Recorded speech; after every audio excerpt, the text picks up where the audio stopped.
right, it is time to do the springs today. I'm gonna go ahead, there they are, my new spring compressors. My filming buddy is still in bed. I gotta go wake him up. But we're gonna get started on this today. I have a friend gonna come over and help me too, so I have an extra set of hands as well. Hopefully it goes smooth for me. I will be sending before and after pics so you can see how much, see what it looks like, see what the stance looks like after we're done. So, wish me luck. I'm gonna open up the springs right now.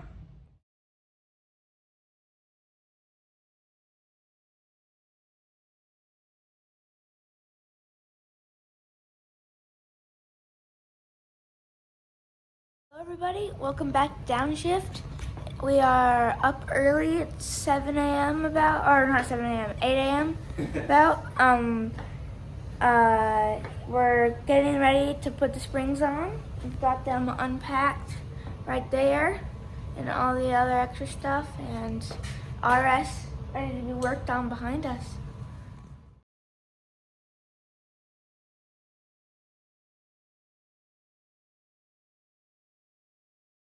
Just like taking off these vents up there, and I just realized how like different this is from the Mustang.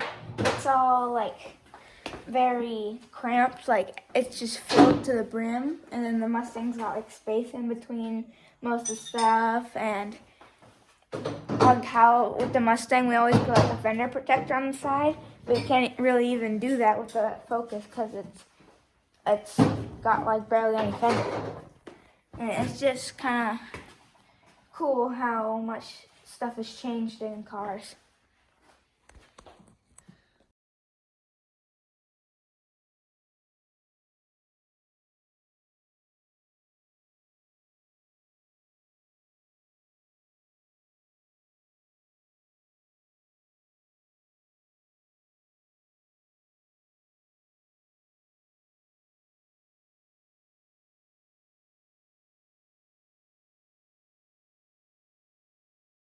Here you go. All right, well, we got the front front driver side is done. Everything's hooked back up on this side for now. So spring in, good to go. All our wires hooked up. Now we're moved over to the passenger side. I will warn people they're doing the RS. The clip for the controls, that's the wiring that does the control for your suspension. The box, like you'll watch all the videos, and the box that wraps around it on the other side, everybody shows you how to undo that one. They don't show you how to undo this one. Right here, there's like this little clip part that you just need to pull up on here. Where is it? It's this thing. This is the thing they don't show you in the other videos. On this one, it's sitting down like this, and you just have to give it a little bit of pressure. There's a tab here you push on, and you pull up, and you can take the whole thing off. And then, I don't think you're getting the clip. And then this, you lift up from the back with a little screwdriver and push out. And that's how you get that undone. It might sound silly, but it was different than the other one. It took a little while to figure out like how to do it without like breaking it essentially. So we're there. And then I was just able to pop the strut out of this. So now it is time to remove this completely, do our spring compression, get the new spring put on, and go from there. Yep. All right, so we completed springs yesterday. So you guys see, we got a different nice lower stance now. Yep. Not crazy low where you have to worry about every speed bump, but lower the center of gravity, give a little bit better handling. There's been some really good feedback on the Whiteline springs. So overall, I'm super happy with it. Luckily, I had a buddy, Chris, come and help me yesterday because there's no way I would have been able to do it by myself. There's just a couple parts that were, for one, just would be easier for anybody, but with someone to help you, but that were harder than were originally expected. So there's a couple, I'll give you some tips. So if you're doing springs like on any car, and then specifically with the RS that ran into you. So for one, before we started, I created a punch list, and it was just like every single step of what you need to do. And so this is like starting with the removal. And so it's kind of check, check, check, check, check. And then basically as you're putting stuff back on, you're just working back up the list. So that was super helpful to do. And then as it would take off, like say remove Torx bolts, and I put a number 1 next to that, I would grab a piece of tape, and well, this has a 5 on it, but I'd put a 1, and then I'd put the torque bolts and tape it on, and I would set stuff around. So like I definitely would remember what bolts went where. So that's number 1, is just knowing what to do. Specifically for people with RSs or even or any like Focus STs, stuff like that. CJ Pony Parts definitely has the best video it tells you all the tools you need to be able to do this. The video, it goes in detail on pretty much just about everything. I'm going to point out a couple things that they could have gone in more detail on, but CJ Pony Parts video is definitely the best for replacing springs on the RS. They did Eibach on theirs. So the other thing is, actually the CJ Pony Parts video, they show with the wrenches, they have, what are they called? I can't think of the deep set. So like, see how this is like, it drops a little bit? Well, they have these ones that are deep set, so it drops down even lower. And you're using that when you're trying to take the top of the bolt off the strut. Definitely worth, like, you can get a whole set of them at, you know, O'Reilly or AutoZone for like $20. Totally worth it. Like, we made it work with what I had, but we definitely wish we would have had the deep set ones. Let me pop the hood here real quick.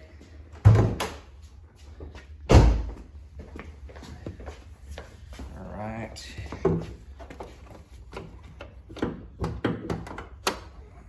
There she is. All right, so everybody on all their videos, they show the right side where you're going to take off at the end of this line, there's like an ABS sensor. It's just like it's an electronic plug-in. This thing goes to the top of your strut, because on the RS, when you can change it to sport mode, drift mode, whatever, you're changing the settings. So, but nobody shows you this side. So the passenger side over here, you can kind of see it on this one, is right here. It's right in here. So this is different. There's this thing you pull up first, and it slides onto this, and then you can get to it. It's kind of loose right now. I need to tighten it up a bit.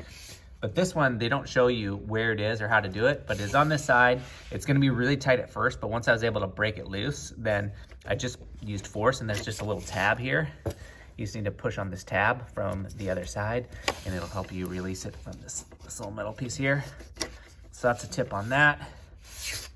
Another thing I liked about the CJ Pony Parts video is they tell you how to get to the top of your strut bolts. Yeah, there's three bolts on each side. They tell you how to get to that without having to remove your windshield wipers, which is actually super helpful. So I did it that way. It's definitely worth doing that way. What other stuff did we run into? So here, let's go through like the errors, the stuff that we went into. So I had, you may even see the video, I threw on these my winter tires and wheels a few weeks back, and I've heard lots of complaints on the RS forums about how the lug nuts aren't very good, and I kind of didn't understand why people said that. Now I totally understand why, because when I put these on, there's a couple of these lugs. See, I still left them loose because it was really hard to get off. I ordered some new lugs I'll be putting on, but I must have over tightened a bit because I didn't use my torque wrench when I did it, and I should have. So for one, always use your torque wrench, but these are they're super soft. And so I over torqued a couple of them, and we couldn't get the lug wrench or the right socket to fit on any of them. It was either too big or too small for everything. So I ended up having to take one of these lug wrenches and found the one that felt like maybe would be able to just fit it on. And I had to take a rubber mallet and just hammer it over to basically force it on and then break them. And so luckily I was able to break these two, and then I was able to get around the most, but this ended up taking us, I don't know, a super long time just to get those two lug nuts off. So that ate up a bunch of time. I think I might have told you already, this ended up taking like basically a 9.5 hour day. Granted, you know, that doesn't include like when we stopped to like eat and all that kind of stuff, but still it was way more than 3 to 4 hours, that which most videos say. But it's because I ran into stuff like this. And then another thing that took us a little while to figure out how to do is everybody will all of a sudden, if they're demoing a video on how to do this, they show you like after they already have the jack stands under the car. So if I'm gonna put this jack stand under, I'm going to put it where the manufacturer suggests to put it. It is right here on the seam weld, right? There's even a little arrow in it. It's only like a space like this big. So if you're going to jack it up, if you have your jack right here and it's jacked up, you can't fit this underneath because the jack's in the way. So we did a little research, tried to figure some stuff out. And the best way we could find to do it, which totally worked for us, but be careful still, about halfway down, there is another pinch weld with another bolt. So it's not your rear pinch weld, but you put your other jack, but it's right here in the middle. Actually, if you can bring this over closer, and you'll see a bolt here. So we took our jack and we placed it right here, and we jacked up from the middle, and then we were able to slide the jack stand quickly under the front, and then we lowered the weight onto the jack stand, but then left the jack, you know, with not all pressure on here, but just in the lock position, just in case anything was to fail. So that was how. So don't spend 45 minutes to an hour researching and trying to figure it out yourself. Grab your jack, find the pinch weld that's about midway, right by where this bolt is, jack up your stuff real quick, throw your jack stand underneath it, and you'll be good to go. And you'll use that to put your jack stand in both the front and the back on either side. And then it'll only take you like 5 minutes to get the car up where you need it. And so that burned a bunch of time for us as well. So that's another tip. All right, and then I can't show you. I don't remember if I had pictures from yesterday, but so when you take out your front springs, these are the front springs. You'll have your shock tower goes up through here, and then there's a bolt that's right on top, and that's where you use that deep set wrench. Also, on all the videos we watched, people kind of cracked that bolt pretty easily, and that was really not easy to do. Like, there's no way I would have been able to do it without having my buddy trying to hold it still as much as he could, and I was literally using all my force to get it to crack. So that was really tough, so just be ready for that. You're definitely gonna need spring compressors. I ordered these OEM ones. Off Amazon. These ones, lucky my buddy was also in work with tools a lot, and these ones, the steel comes from Taiwan, and it seems to be a little bit better quality generally than some of the stuff from China a lot, so this might be a good option for you. So you compress, and then you gotta crack that nut on the top, and just be ready. That one's gonna be really tough. There's a couple tips on how to do it, and use a crowbar to be able to try to like keep it still while you're doing it, and you're definitely gonna need to use all that stuff. I think those are all my biggest tips. If you don't have any problems with your lugs, and you don't spend 45 minutes to an hour trying to figure out the best way to like get your car jacked up and put on the jack stands without ruining it, you just do what I had mentioned to do, and you're able to be ready as best you can to be able to crack the nuts on the top of the struts, then it's going to be way faster for you. Yeah. These two front ones took us, that took us the longest. The back was pretty easy. We did the entire back in under an hour probably. Anyway, that's it. But at the end of the day, obviously learned a bunch of stuff, and it was still pretty fun. It was definitely some hard work, but I think it turned out well. So I'm pretty excited with the way it turned out, and it's gonna look even better once I get my summer wheels back on, and we'll see what we do next. Yeah. So thanks for watching. Yeah, thanks for watching. Make sure to like and subscribe, and we'll see you next time. Bye. See ya.